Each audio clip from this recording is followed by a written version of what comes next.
listening to Inside Real Estate, your source for all things mortgage and real estate related. The show that brings you all the hottest topics and insights directly from those who know it most. Now sit back and enjoy the show. Enjoy the show, everyone. Enjoy the show. Today is going to be a fun show. Salvatore Cusmano, Brad Weisgerber, Paul Aposlakis. We are the trio of Inside Real Estate. For all of those people that follow, like, and subscribe, we appreciate you. We couldn't do this without you. If this is your first time hearing us, congratulations. You made it to the best show on real estate, I think, in the country. That's right. We're going to just keep saying that until it's true. Yes. We've had that same intro for quite a while now. I just realized. Yeah, man. 100. How many episodes have we done, Natalia? Now 145, 140 something. A lot. Yeah. And this is 140 right now. 140. So 10 more, we hit 150. So that's good. So we got a really, really awesome guest we're going to bring up here in a minute. His name's Chris Prefontaine. He is a 3-time best-selling author of Real Estate on Your Terms, The New Rules of Real Estate Investing, and Moneeka Sawyer's Real Estate Investing for Women. I want to get that right. He also is the founder and CEO of smartrealestatecoach.com. And he has his own podcast. It's probably better than ours, the Smart Real Estate Coach podcast. So welcome to the show, Mr. Chris Prefontaine, sir. Thanks, guys. Love every bit of that intro and the bantering. I don't think I've been interviewed by 3 people ever. Really? Yeah, it's like a gangbang. So welcome to the show, dude. Can't wait. Yeah. So, Chris, thank you for doing the show. Obviously, you've got a lot. I kind of want to get into your story real quick and just your quick background, like the elevator pitch of how you got into real estate, because everybody's story is a little different, right? Nobody ever wakes up one day and says, I'm going to do real estate for the rest of my life. It's rare, I think. Some people do, but it's fairly rare. So tell us how did you get into real estate, dude? Yeah, I'll give the thumbnail sketch because I'm going to date myself. It would take us all day. But back in like early 90s, I don't know if you guys remember the late Earl Nightingale or not, but I was listening to one of his tapes, literally driving, and he talked about a story in the Depression when this guy went around, nothing was selling, nobody had any money, and he was putting signs in people's yards and asking them for permission to sell their lots. So I said, okay, cool, that's neat. That was back when we had a recorder for the phone. So I went home, set up a phone line, went around, talked to landowners, got my sign put in their yard, got a builder to build a house, and nobody got paid until the deal was over at the very end. So it was like a terms deal in the making in my 20s. I really didn't even know what I was doing. We went off and built like 100 homes. That was my kind of foray into real estate. Bought our Realty Executives franchise back in mid-90s, sold it in 2000 to Coldwell Banker. That was a good experience.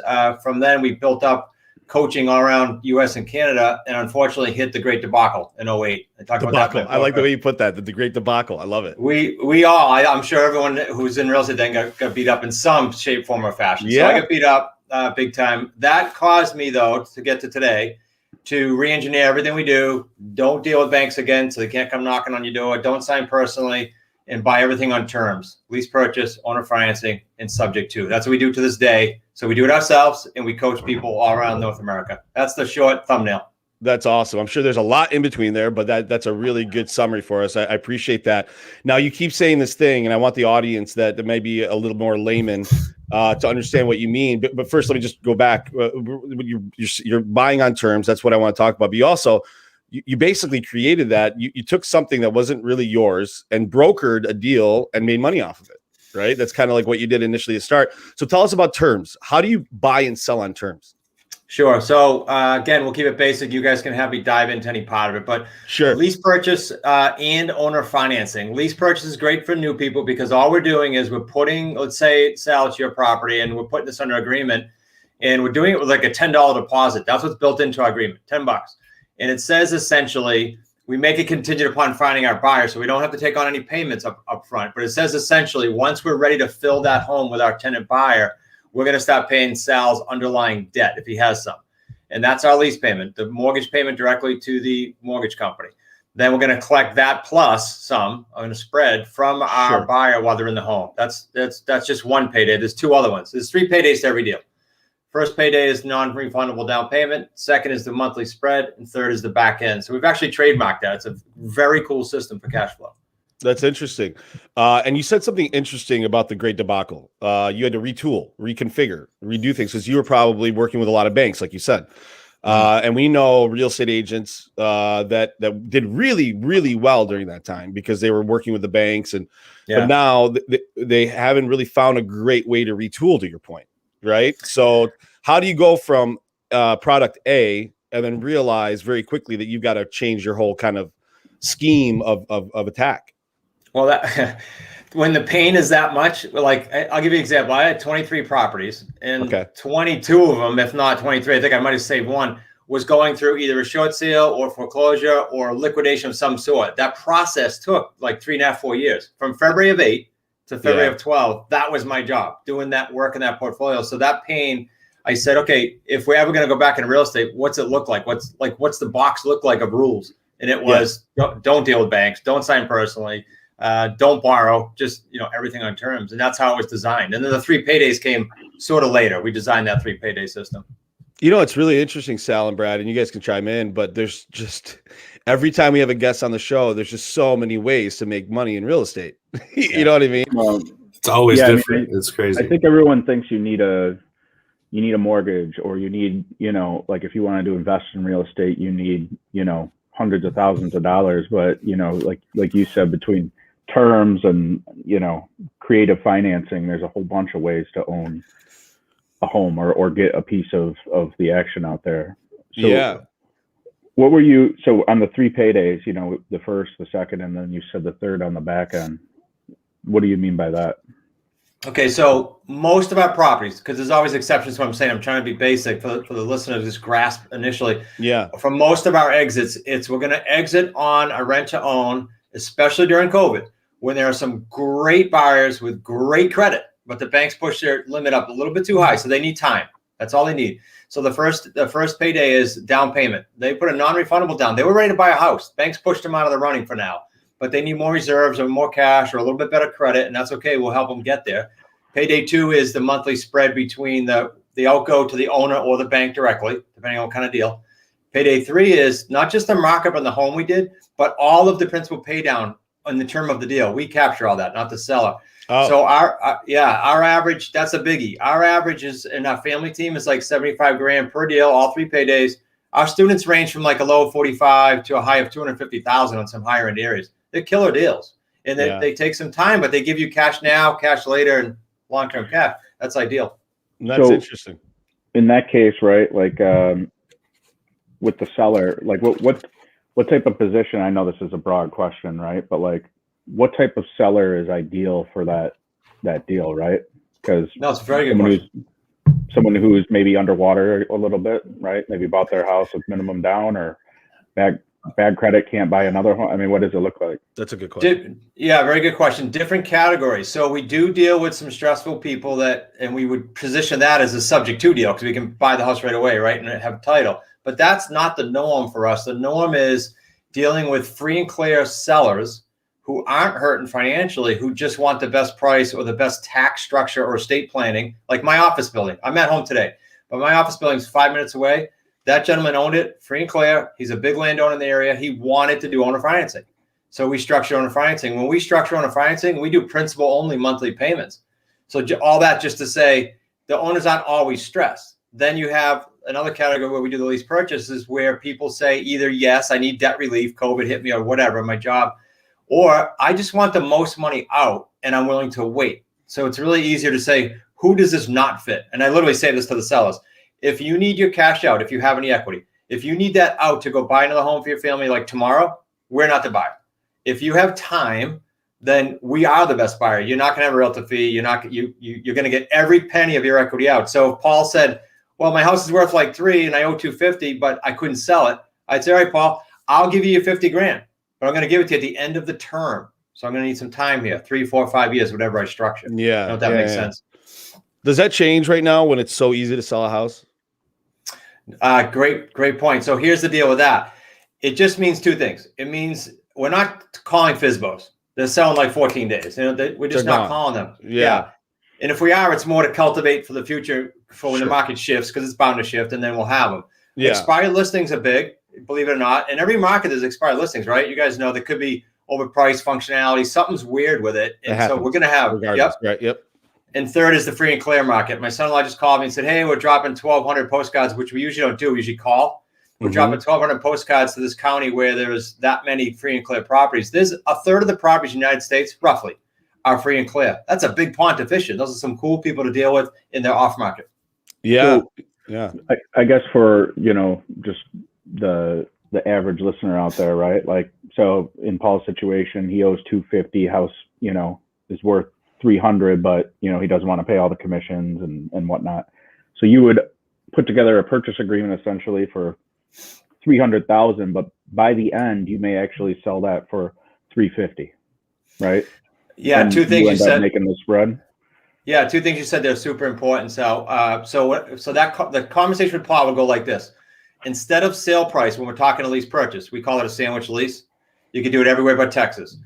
When I'm talking to Paul, the conversation's not really sale price. It was, oh, Paul, you wanted to do 300. Okay, let's put that as a formula, and let's say that now you have 50 grand equity. But now let's forget that price. We're not talking price anymore. We're talking a lease purchase that's going to take care of all your maintenance and your upkeep and your mortgage payment until the end, at which time I'll give you your 50 equity. Got the it. reason, the reason there's no more price involved with him is that mortgage is not 250 at the end, right? It might be 240, 235, whatever. Yeah. I'm going to pay that off and pay him his 50. I just captured all that equity. Yeah. And yes, I do turn around and sell it for say 3.25, depending on how good I got it, right? But 3.25. But everybody wins in that one, right? Like he gets what he wants. I get what I want. You get the property and you get to flip it. And that really works in go ahead. You capture in a 325K instance, right? You capture the 25 plus the pay down from the original 250.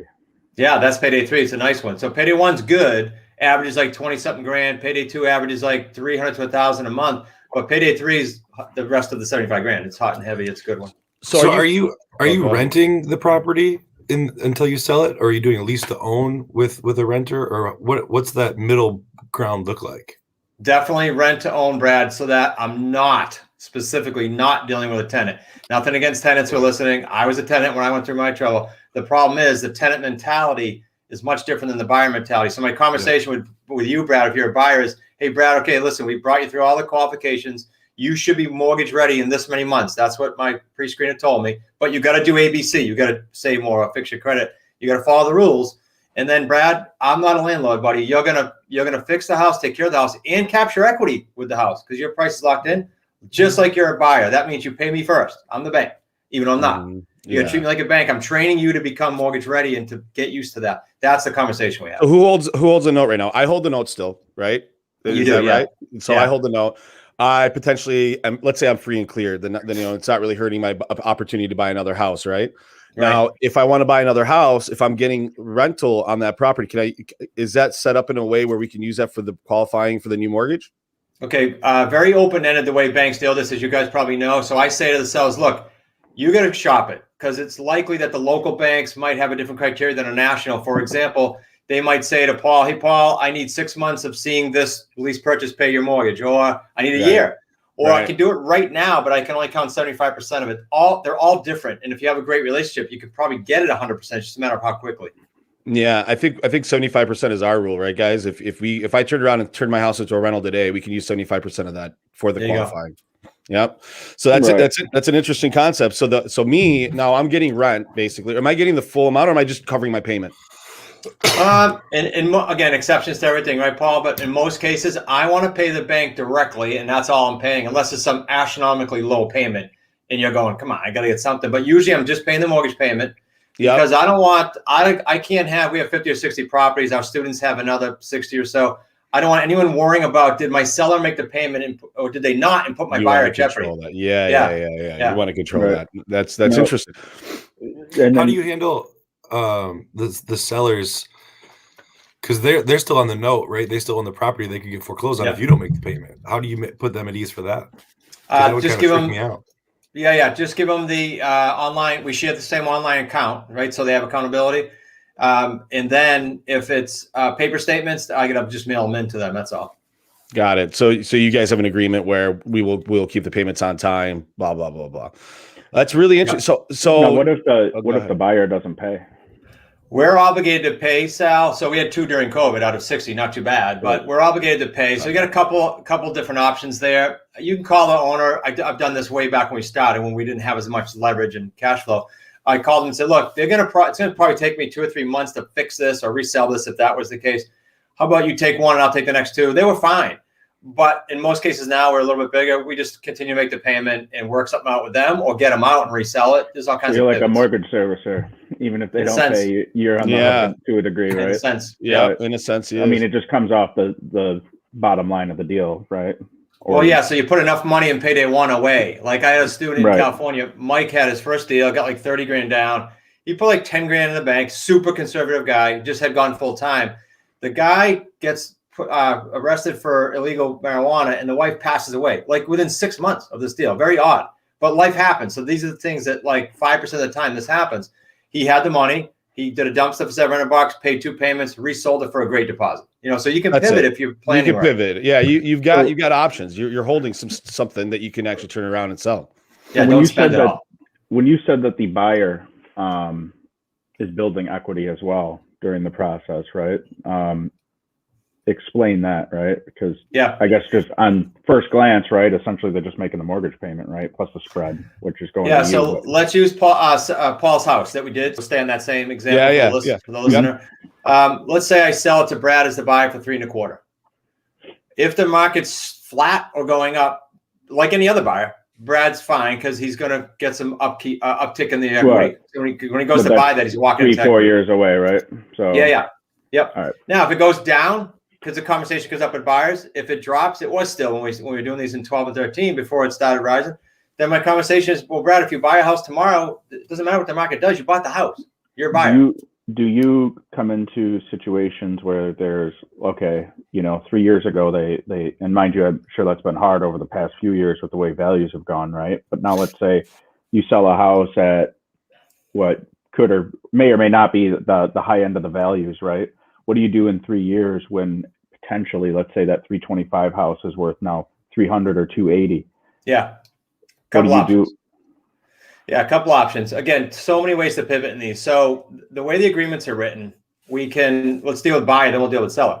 On the buyer's side, there is no contingency for a appraisal. They know that coming in. So because we're treating them like a buyer, so they have a decision. Do we extend for them, which means we got to get an extension from the seller if this is a lease purchase? Do we B, say to them, look, you got to just rent and wait this out if we get the extension from the seller? Or do we say you got to come up more cash and close it? Or C, do you walk? It's their choice. They have those 3 options. That's interesting. What kind of objections do you get? I mean, first of all, how are you finding your clients? And then second of all, what kind of objections are you guys getting when you guys talk to these people? Okay, so the buyer piece of this whole puzzle, Paul, is the easiest piece, believe it or not. It's what the students get heartburn over because they think, oh man, I get a house, how am I going to sell it? Yeah. But because of the demand, I'll give you some stats. Before COVID, we were using like 62 to 80% of the buyer pool that wanted to buy today. If you took a snapshot in time, couldn't qualify without some tweaks. It could be a week or a year, but they needed tweaks. They needed time. Sure. Now with COVID, I don't know the percent. I would not even know how to track it beyond that. But the fact is, it's gone up. Buyers that can't get financing. So the conversation is a lot easier. The demand's very high. We do it all online through things that you guys all know: Zillow, Craigslist, RentLinks, all the portals, the 20-something portals that get hit.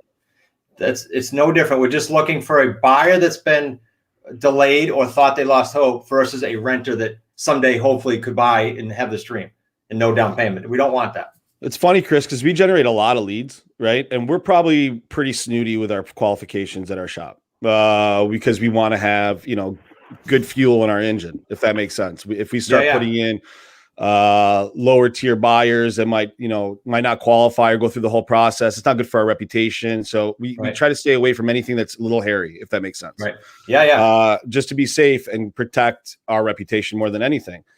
So we get a plethora of leads of people that are looking for houses that, like you said, are missing one piece or 2 pieces of the puzzle that over time can be rectified. So let's say I took one of those buyers and I said, listen, I've got this. Are you someone that I would refer them to, Chris? Are you like national? I guess is the question, or is this something that that you want people to almost do on their own? Well, you have 2 options, right? Yes, to answer the question, we have nationalpropertyteam.com, which has all of our, we call them associates, all of our students that we're literally doing deals with. We don't just go, here's your product, go figure it out. We rev share, we do deals with them. That's the fastest way to learn, right? Interactive. Yeah. So yeah, you could refer it to someone in that group, or you guys could learn it and just, with our help, you could learn it and do it yourself. Yeah, a lot of wholesalers, a lot of rehabbers either refer or figure it out themselves. Yeah. And I've got a lot of wholesalers that I know, but your process is very interesting. You've kind of, what I like about what you've done, Chris, is you've made a process out of it. You made a system out of it. You've made something replicatable. Yeah, it's replicatable. If it's not replicatable, what do you have really, right, Chris? Like if you can't replicate yourself, you don't really have anything. You are the business, right? You got a job. You got a job for yourself. Yeah, you work for yourself, but it's still a job for yourself, right? You've got to replicate yourself. And it's interesting to me that you found a way. And how many students do you have now that are actively working on this? Okay, so students who go through our course, several hundred, if not over 1,000, but students who partner with us around the country is about 120 right now. You'll see them on National Property Team. You just search by area. Nice. That's interesting. So you've actually grown. What's the difference if they go through your course or if they partner with you? What do they get by partnering with you? Okay, so the course is just online academy. You can go through it yourself. You can go do deals. Many do. It's very robust. Like we give them everything. We don't hold back. If they, in the course of doing that, say, I want to go faster, or I want to go full time, and I want someone to lock arms with me. I want someone on my shoulder, that's how I started with everything I do, right? Get a mentor. Then they just partner up with us. They don't live with us forever though, Brad. That would be kind of weird for both parties. We have what we call capping out. And roughly speaking, when they hit 10 deals, they're capped out. After 10 deals, they're not experts, but they know a lot and they're good on their own. Frankly, after like 4 or 5, they got it kind of running. Figured out. Yeah. Yeah. For the basics, there's always nuances. That's why I'm still here, right? And as soon as it's bored, I won't be, but there's always nuances. You guys know that with deals. There's not one deal the same. Never. It's like fingerprints, dude. They're all different, right? Everyone's a little bit different. Yeah. That's really interesting. So you guys you're personally buying 2 to 3 properties a month, or doing this with 2 to 3 properties a month, right? Yeah, sometimes as high as 5. And then if you take just the students, we're at like 25 or 30 a month now. It was a lot. It was like 15 to 18 pre-COVID, and then just bumped way up because of the demand for what we're doing. Because it's harder to get a mortge. It got harder to get a mortgage. Yeah, which means harder to sell. It's like a whole trickle. And to your point earlier, Paul, it's super healthy. Like I was a realtor for a long time. We did 100 homes a year. I get that area. I get that space. But this is a lot healthier because everybody wins. There's no bickering. Like everybody wins. It's very win-win. And you know what else it does, Chris? It allows some properties to come on the market that probably wouldn't have. Absolutely. Which in our market right now, Brad and Sal, you guys know this. It's hard to find, especially in Metro Detroit, Chris. And it's across the country, really. I mean, there's a shortage of houses, period. So part of the reason could be, and I've never really thought of this. There's a shortage of houses for sale. That's what I mean. Right. But what I'm saying is, if I was going to sell my house, but I had some type of issue with my credit that potentially I wouldn't be able to get into a new house, this might give me the opportunity to get into the house that I need while also selling my house. Is that right? Am I understanding that, Chris? No, you are. And then think about the buyer side. We talked about a win-win. Just think about this for a second. We have people coming in, and I'll give you an example. The name obviously will be private, but there was a couple that came in, and this happens every week. There's a couple that come in, they make great cash flow. They own a salon. We pre-qualified them properly. They just had to file bankruptcy after going through this long process of in vitro. They just got crushed financially. Oh, shit. They're a great buyer. They became a buyer. They bought a $500,000 house. They sold a condo with us in a different city, and they became a student. Like, that's really cool. We just affected them generationally, if you think about it. They thought they were done, and we have just affected them and their kids and everyone else generationally, if you think about it. That's healthy. Yeah, the whole thing's healthy. I don't think, and it's funny because you are making money off of it. Some people might frame this like, oh, you're preying on these people that need help, but the reality is you're actually helping everybody involved. Yes, you get paid. You're a for-profit, right, Chris? You're not a nonprofit business. You are a for-profit, and that's why some people sometimes think like, just because you help someone and you make profit off of them, they sometimes call you a pariah, but that's not true. If we're helping you. It's not like you're scalping them on the rent payments either. You're not charging double, triple the market. It has to be market, or they won't get credit or financing. Right. Yeah. Exactly. So it's definitely helpful. And how does this compare? Teaching them how to be a responsible buyer or borrower. How does this compare to the iBuyer program for like Zillow, let's say, right, where they come in and buy your house, but I know they charge a whole shitload of fees and people don't know it. Yeah, they're scalping. They're definitely just ripping people off. I don't know enough about them, Paul. We don't run into them a lot. Everybody thought like they were going to affect all of us, right? All the investors. I don't run into them a lot, and I just know the end game to that probably is some bigger picture on the financial markets, and they'll pull the plug whenever they feel like it, right? That happened in 08. So I don't know. I can't intelligently speak to it, actually. No, I totally. Oh, that's fair. That's a fair answer. So we have. I'm friends with someone, and they're and I don't want to mention their name just because they're pretty high profile. And I was having a text conversation with them. I showed Sal and Brad this, and he works for a very large company who and he knows his stuff. And he's like, "There's a nuclear winter coming. We don't know when. It's probably in the next 2 to 3 years." But something is brewing, and it's going to hit our industry pretty hard. He believes. Do you have a sense in that? Do you feel like that's the case, or are you like, man, it's housing? Housing endures well through all markets. We had an anomalous event in 2008, but if you remove that through recessions, housing generally does really well. Yeah, a couple comments. So, as much as I love hanging out with you guys, if I knew the answer with certainty, I'd be on the beach somewhere, right? So sure. I love when people say, tell me what you think with the prediction. Everybody has a different prediction. However, of course, do I think there's some shift at some point, given everything that's going on? Yeah, of course it's due, I'm sure. But I don't want to sound crass with this, but I don't care. And the reason I don't care is in 08, when we built this model, we built it to like weather all the storms. And I didn't know COVID was coming, but when COVID hit, everyone said, how's it going to do? I said, well, let's see if it works. Like we built it, right? This is what it's for, mate. Yeah. It should work flat. It should work flat, up or down. It should work fine. So when that happens, what does that mean? It means all of our contacts per deal go way down because it's easy picking. Right now we're dialing more to get the deal. It'll just go the other way, and we'll fish in a different pond. We'll fish in the FSBO, we'll fish in the expired still, and we'll fish in different ponds. That's all you do when the market changes is you fish in a different pond. That's it. Your service is still needed in each environment, right? 100%. If anything, demand might even go up in some tougher environments, right? Buyer or seller, just depends, right? Yeah. So it's interesting. So you're on some level already thinking, okay, COVID was a really good test for a lot of people, I think, for a crash. How ready are you for a crash? It was almost like a mini fire alarm. I think it was a test. Yeah, it was a good test. And if you figured out a way to kind of navigate that, but you should not forget the lessons that we learned through that 2-3 month period where we thought our industries might fall apart, right? Let's not forget that there could be anything that could come out of nowhere and really affect us. But how ready are you for that effect, right? Yeah. Go ahead. I was going to say, to your point, right? Like there's always fish in the sea, right? And like in our business right now, like the waters of the refi market are crowded with boats, right? Everyone's trying to get every single fish they can. But like if you're not swimming in the purchase side of things in the mortgage business, right? And building those relationships, like if you're not taking your boat out there, like when everyone tries to go there, you're going to have the biggest boat, right? So you gotta, I think, insulating yourself and understanding that, like, hey, when rates go up, which they will at some point, right? Where do you stand? Yep, absolutely. Yep. And as loan officers, Sal, when rates go up, those refinances are going to go bye-bye. You know what I mean? So for us, just so you know, Chris, we own a mortgage company and we're very focused on the purchase transaction. We really are. That's as a business. If we get refinances, we consider that gravy. We're not actively seeking them out, but we get them because of our past clients, right? But we want to be a purchase heavy shop. And I think that's a place to live where you can kind of weather a lot more storms. Would you agree with that? Or do you think there's a better strategy?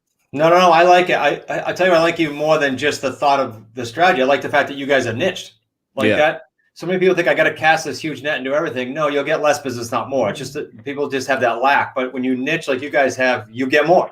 You do. You do get more. You do leave, but part of you feels like you're leaving money on the table, though, Chris. Sometimes, right? Because it's like my net's not big, and I see that guy making all that money on these deals over here, and I see that. So we're maybe a little more tight right now, but we're with the mentality that we want to be around for 30 years, not 3.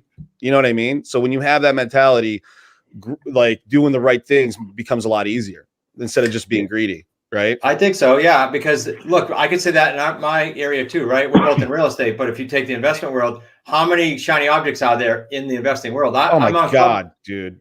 We're on Clubhouse now doing rooms, and the amount of people that get sidetracked with these shiny objects blows my mind. So I tell people, find a niche. I don't care what it is. I don't care if it's doing a restaurant, but find something you can get behind, number one. Number two, find someone in it that's where you want to be. Mentor, coach, group, I don't care. Find something or someone you can relate to. And then third, follow them for 36 months and don't let the shiny objects come in. because it's so easy in real estate to let those in. Real estate has, like, every other day there's a new shiny object. Yeah. Lead grab here, this, that over there, this over here. And you know, and a lot of agents, and I think it's, me personally, I think it's consistency and execution. What can you be consistent at, and what can you execute consistently? Right. Yeah. And if you're trying to do what that guy's doing, or that person's doing, or this person's doing, without having a plan for yourself, then you're really not going to, I mean, you'll make some money, because in our industry right now, you can make money be like falling and tripping on a loan or a deal. Right. Yeah. But when it gets tougher, those situations get tougher, because you're not, like you said, you're not niched. You don't have a clear vision of where you're going. Yeah. You wrote some books, dude. How hard? I mean, I've always thought about writing a book, but you actually wrote books and were bestseller on those books. What was that experience like? The first one was painful because it was new. My creative and media guy now, who wasn't with me then, said, "Could you please not ever do that again? Sign a contract with a publisher." So we did the second one in a revision of the first one by ourselves. It's just, we controlled it. It was a lot easier, a lot faster. We didn't have to rely on other people. Yeah. I enjoyed it. I mean, you guys have a podcast. The easiest thing in the world to do once you have a podcast is do a book from all your episodes, right? Easy. Yeah. You just get them transcribed, and there's some work. But I loved it. And I think it's great, and not just exposure and helping others because it's cheap, but you're also attracting who you want to by doing those books. Yeah. And you have a podcast. You're on our podcast. Tell me the importance of marketing digitally for you. Yeah, it's marketing digitally, and at the same time coupling that with being the authority in your space. Like you guys, there's not every mortgage company that has a mortgage that has a podcast. Yeah. So if I'm going to look for mortgage in your area and I search and I see you guys as the authority all over the place digitally, I'm going to you. Yeah. And I'm going to go to you if you're local and you have the podcast. Why? Because I see you everywhere. That's credibility. Yeah. It's super, super important, and not just one platform, but you get the podcast. We have YouTube with over 100 of these deals that we throw on there. We're an open book. Here's all our deals. It's free. Go see them. So we're kind of everywhere now. Of course, I don't know if you guys are in Clubhouse, but that's insane, and we're in there. Yeah, Clubhouse has turned. I have a Android phone, so I haven't gone into it much. But I have Apple products at my house. I have iPads, but it's insane. That one, like what's a Clubhouse? So Clubhouse it's a new app. It's like a golf course. No, you do some research on it. We don't want to get into that because it's just a totally different topic. But but in today's world, you better have some digital presence, I think, because if you don't, when the business is gone, then what do you have left? Right? Yeah. When you guys get in there, let's connect. To Paul's point, I won't belabor, but let's connect, because I'll put you on stage with us and we'll do some cool things. That would be awesome. I would love that. So Chris, we do 3 questions on every episode. So this is the 3 questions time. Are you ready for that? No, he's ready. All right. I'll start. If you could be one person for a week, past or present, and live in their shoes, who would it be and why? Good one. Probably like back to the days of Andrew Carnegie, I'm thinking. Carnegie, watch him work. Yeah, because just the wealth he created and how he did it. He happens to, I'm in Newport, Rhode Island, across the water out of my windows. I couldn't tell by your accent, by the way. All the mansions. No, I didn't think so. I couldn't tell. Carnegie would be a good one because he went vertical in his space, right? And he kind of pioneered that, and that's it. He wanted to own the whole process, right?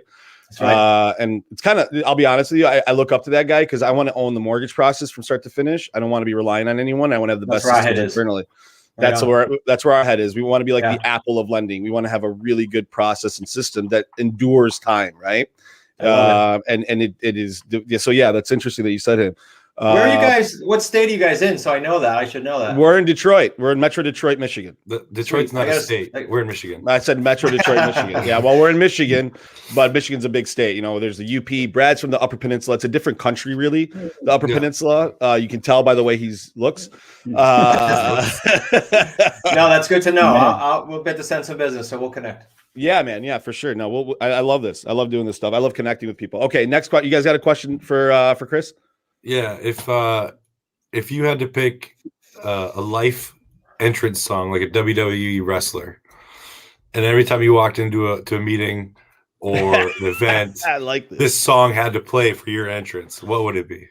That's an easy one because I do it at the event. It's Thunder, AC/DC. Thunder. That's nice.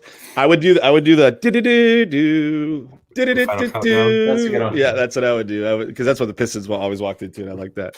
Sal, what would your song be? I don't know. I really don't. Yours would be something by Tupac, bro. I know it. All eyes on me. Possibly. I don't know, man. That's always a tough one, But all right, I got a question for you. If you had to eat one food at some point every single day, like the same ingredient for the rest of your life, what would it be? If I was stuck on one, God, probably something with a crap load of vegetables so I can live longer. If I had one. Yeah, you look like you're healthy. I saw you drinking some. What were you drinking there? There was like it was like hot dog water. No, it's just an herbal drink. Gross. You look Chris, how old are you? If you don't mind me asking, because you look great. 55 this month. Shut up, dude. Yeah. God, you look better than Brad. And yes, for sure. Brad, he is tooling on you today. Yeah, it's every episode. Yeah. It's every episode, Chris. I mean, if you look like that, you got to get some kind of shrapnel, right? I give it back to him, but off the show because it gets a little crazy. Yeah, it's off the show. He rams me. Dude, tell the audience how they can get a hold of you, Chris. I love what you're doing. I think it's smart. I think it's different, and I think it's something people should, if they're interested in doing this, they should reach out and get coached. No, I appreciate it. And you said smart without even knowing it. You just got to lose the R and you'll get it. Smart. Yeah. So the site's there, smartrealestatecoach.com. You can go /action, just put action after that, and you can get a free strategy call with us. Put myself out there, but you'll get myself, my son-in-law, Zach, or our strategy expert, Brian. So just smartrealestatecoach.com /action. We do have a free master's class. It's my son-in-law, Zach, and I. You're not going to learn how to make $1 million tomorrow, but it'll give you 35 minutes of kind of high level what this niche means, and it'll let you know if you should dive deeper. And of course, YouTube's great because I have all the deals up there. Who's the right person for this program, you think? Is it anybody? No. So I really plant the flag with a few things, Paul. Good question. The serious and committed. I know it's easy to say, yep, I am, but that means do what I said earlier in the show. 36 months of just total focus on listening to what we do. So coachable comes to mind. I know it's easy to say it, but coachable comes to mind because if you're coachable, there's 3 pillars: mental, skill set, and systems. I could teach skill set and systems till I'm blue in the face. I do every day to the same people. Why do people come out of the gate faster or slower to do a deal? The mental side. So the mental pillar is enormous. And so if you're open to working with that for 3 years, 36 months, I can get you there, but you got to be open for it. Yeah. How many people make it through the 36 months, would you say? I just say that as a commitment level. Most people cap out somewhere between 12 and 36 months. They're already done. Yeah. You're right. Yep. Yeah, I see that. But some people drop off despite how blunt we are in New England with how we message it and how we say don't commit unless you're serious. Yeah, some people drop off. And the other person's not far, frankly, is if you're struggling now, and I feel for you, but if you're struggling now, you need to probably fix the cash flow as soon as you can with just a JOB and then circle around to it so you're not stressed out and looking for a quick win tomorrow. That's not what it's about. Yeah, I don't think this is something that you go into without having some cash flow to go into it with, right? You're not going – you need to have a job initially, but eventually you could probably do this full time, right, Chris? We had a lot of people. We had 11 people in 2020. Granted, COVID probably pushed some more towards us, but that went full time with us. And we're getting a lot from, if there's any in the audience, we're getting a lot from corporate America. And then we're getting a boatload for some reason from the medical sales arena because they're used to hustling. They're aggressive. They're laser focused, but they're getting tired of it, especially with COVID, going out to hospitals and doing all that stuff. They've been great associates. Well, they're badass salespeople usually. Yeah, I know a few people in medical sales, and they do a good job. They're walking, because they've got to walk in cold on a lot of these hospitals and kind of find their way through it, right? So that's awesome, man. Well, listen, Chris, anything you want to add before we let you go? No, that's it. You guys are awesome. Good hanging out with you. Look forward to reconnecting. Dude, we'll do this again. Maybe we'll do yours. So I love it, bro. Be good. God bless you. And we'll catch you on the other side. We'll touch base. I want to reach out to you after the show. Thanks, guys. Love to have you on. Thanks, man. We'll talk soon. Yeah. That's interesting, dude. There's so many ways to make money in this industry. Yeah, it's every week it's like something different. It's crazy. Did you have any idea that this guy is just? I would have never thought of that ever in my life. It's well, I know we had Wendy Patton on the show. Yeah, but she used credit cards, dude. Well, at the moment, right? Yeah. When he bets analogous, I went to one of their investment seminars. Yeah. Right. They actually have them monthly. It's pretty cool. And yeah, there's a billion ways to do something, right? I mean, you can sell a house, you can buy and rent a house, you can flip finance a house, you can build a house, you can wholesale a house, right? You can right. just and that's just like the traditional ways, right? I mean, you can buy on our side, like you can get hooked up with a bank who sells non-performing notes, right? And essentially you then have first lien position on this house, and you can you can foreclose on it. You can offer cash for keys. You can work out a modification with the client to make it performing again, and then resell the note. There's so many different ways that you can look at, taking these assets, right? The biggest asset potentially available to buy in the market, right? And do whatever you want with it. Yeah, it's wild, man. There's just for the audience, there's so much revenue created by the housing industry. There's so much revenue created by it, buying and selling houses. And if you structure your business right, you can capture that revenue. It's there to capture. And if you figure out this guy figured out an atypical way to make money off the real estate game. It's interesting. I like that guy. I wasn't actually expecting much. It was not again to the thought of the ponds, right? Like everyone is swimming in the wait for listings, low inventory pond where it's a feeding frenzy on the top, right? And then on our side, right, everyone's currently got their little, schooners parked over the refis. But it's like ice fishing with those little sticks in the water, right? Yeah, but I mean, in the water. You got to think of having a fucking battleship, right, over on like the purchase side, and yeah, sure, let's send some boats out there, little PT boats out over in the refi side to still make sure we're capturing some of that, right? But our home base is on the purchase side. Absolutely, but there's a lot of ponds in this game. It's interesting. Like, right, I just get blown away by how many. When you think you've heard it all, right? You get someone on the show that found another way, a different way. What's interesting that I like that he said is that after 2000, he had to like retool his business, right? He was working with banks and he was doing all that stuff, and he realized that wasn't going to take him to where he needed to go. And he built a totally different business off of it. That was more resilient.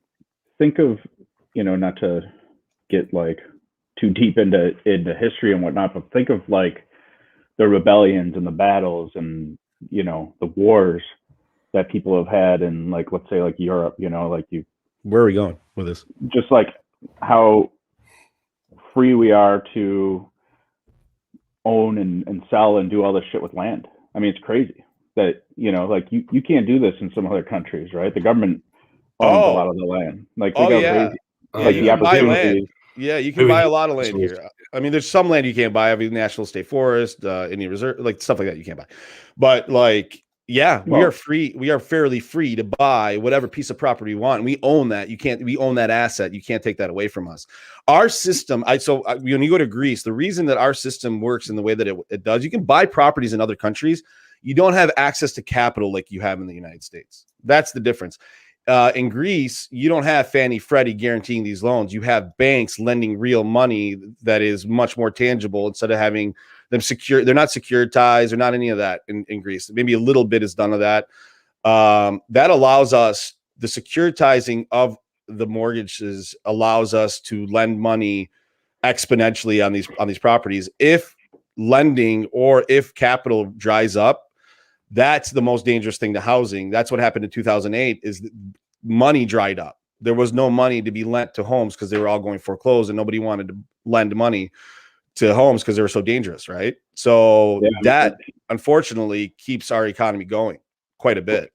Right, but I wonder if debt is the linchpin in our ongoing conversation, right? From a national level, if the Fed quits somehow being able to lend out money, right? Or buy these, or guarantee the notes or whatever it is, right? Then, I mean, look at how the Fed basically bailed out all these treasury bonds. You know? Yeah, but then they kind of screwed the servicers, and it didn't make sense. So you never. But even with that being said, just from yeah, but with that being said, like the proportion of how many servicers got screwed by forbearance versus the amount of notes they bought, creating more debt with that, right? Like, yeah, and they bought mortgage-backed securities. It brought liquidity into the market when we needed it most. Like they're still doing a lot of that. But to a degree, it was just more or less a forgiveness, right? They just added one side to the balance sheet and took away from the other. So kind of. Yeah. Eventually it equals more debt. And ultimately looking at that, right? Like, I think that could be potentially the thing that blows everything up, like a slowing of the money, right? You know what happens? The velocity of money right now is so quick. What happens if it slows down? It's hard to unravel something that you've done already. It's once the populace gets used to something. When you're used to the government buying bonds, you have this like safety. When you're used to the government sending you checks once a quarter, you get used to that. And that has so far kept us going. I'm interested to see how far the spending goes, how much farther it goes. So, because $1,200, or I don't know what are they doing now? Are we doing $600? Are we doing $1,200 for families? I don't know if anything's been approved. I think it's just jammed up in the house or whatever. So I don't know. Yeah. But I ultimately, I mean, people can't necessarily rely on the government. And look at this past year of just how crazy things have been within the government. It's kind of like, man, you gotta. Yeah, but bro, if it wasn't for their quantitative easing and their policies, no doubt. I mean, listen, it's great that they we'd be dead in the water. Us in that aspect, but like, when it comes to a long-term sustainable solution to like living, like you gotta. By the way, this COVID thing rely on the free market. This COVID thing isn't going away. We only have 12% of the population that's vaccinated, 12%, and that's not a lot. And then second of all, we've got this like South African strain that's coming out and like all this stuff. It's like we have strains here in the United States too that are 7 of them. There's 7 total weird strains, I guess, that are some people saying that you can get reinfected. So we don't know what's you don't know that, Brad, for sure. I mean, there was one incident. There was one case in France. They were just saying last night, I was watching the news that realistically they were looking at hope of being back to a semi-normal by Christmas. Christmas. That's another year, bro. Everyone says this, everyone says that. The media construes it. Who knows? What the fuck are you gonna do? You gotta like. I do know one thing. I know it's not gonna be back to normal next month. I know it's not gonna be back to normal in April. No, it's gonna be some time. Christmas sounds about right. And I hope it's Christmas. I hope it's not next Christmas. I hope it's a summer, man. Yeah, I mean, I hope it's a summer. Well, if not, I'm going to Miami's open. Let's just go to Miami, bro. How about on that in the summer? How about Bitcoin, dude? Bitcoin's at $51. Yeah, it's nuts. Right? It's nuts. Where is it at right now? I'm looking right now. It's 15. Crazy, right? It's crazy. And it's still going up, but I don't see it going down because you've got a lot of institutional investors coming in. So all right. Well, we're not Bitcoin talk. So guys, anything you want to add before we take off for this next week? We've got Shaft Daddy on. Mark Shafter's gonna be on the show. Yeah, I call him Shaft Daddy. So that'll be fun. I really enjoyed Chris Prefontaine, dude. He was awesome. Would you guys agree with that? Yeah, it was good. Yeah, he's got a different. I mean, I like when we have guests on here that we really like learn something from. I learned something from that. Interesting. It gets your wheels turning. Like, man. But to his point, right? Like, this isn't something you just get in and do. No. It's like anything, dude. You got to be committed to whatever you decide to do. It's commitment and execution on whatever you decide to do, and you'll be successful. And I think people can be successful at anything if you decide and get committed to being a rodeo clown. You can be the best rodeo clown on the planet and make a lot of money. This is true. Brad would be a good rodeo clown. False. I'd be bad. Well, I mean, I think a good way to look at it, right?